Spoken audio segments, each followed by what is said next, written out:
We don't have to call it the Sucrose mailbox, though. It could just as well be called the Sucrose and Kale mailbox. Or even the Sucrose, Kale, Traveler, and Paimon mailbox. I think in this case, we can just go with your quick answer off the top of your head. Sounds like a good solution. Certainly more reliable than verbal discussion alone. Agreed. Certainly when it comes to discerning whether someone is a liar or not, you cannot simply take them at their word. Understood. Once we've had a look into it, we'll place our replies into your mailbox. Thank you all so much. Okay, let's tick them off the list and carry on working our way down. Already done.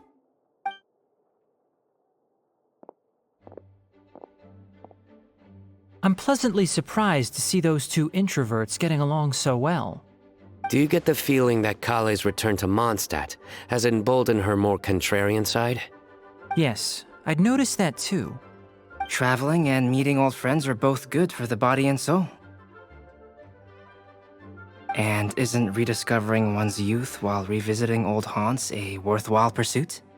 When I first met Kale, she'd never known happiness or youth, but things are different now. Her Elazar being cured was a huge milestone in her life. Kale is a very sensitive and introverted child.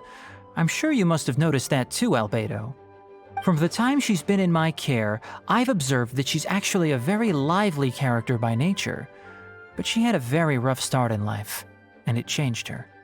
So, might I assume that your respective claims of looking for plants and artists in Mondstadt were just pretexts? I wouldn't say that. Both Kale and Genius Invocation TCG are very important to me. Would it really kill you to just say yes in this situation? Fine. Yes, we came out of concern for Kale. She's been back to Mondstadt of her own accord several times, but it has led to no significant improvement in her mood. Well, it won't hurt to give her some more time. I believe that Sucrose might be able to help her. Sounds like an extension of your own self-confidence as her teacher. You could say that. In a similar vein, I've heard that Sumeru scholars often build their social relationships based on their academic ones. Is that true? I suppose it might look like that from your perspective. Sumeru society is something of a special case. The reason it is known as the City of Learning is because all of its resources are in some way linked to academia. As such, academic resources equate to social capital. It is not unheard of, for example, for people to build a family in order to pursue further studies. But the relationship between the three of us is not an academic one turned social. We've never even worked on a paper together for starters. Oh, so the academic paper is the nexus of the academic family. Interesting. I would think of us more as siblings. An equal and pure relationship, unaffected by academic considerations.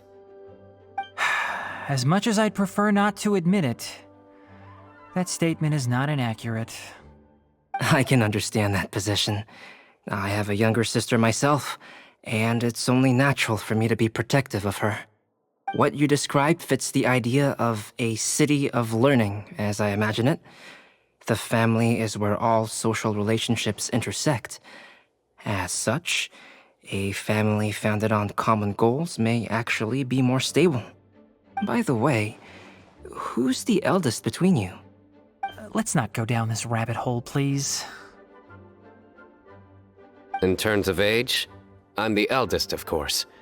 He just doesn't want to admit it. But your mental age is younger than that. I dare say even by enough to be the youngest sibling. Perhaps I could bring Kale into this happy family to be your elder sister. No. You will never see me admit to being the youngest sibling. Except perhaps as a last-ditch effort to turn the tables in a game of cards.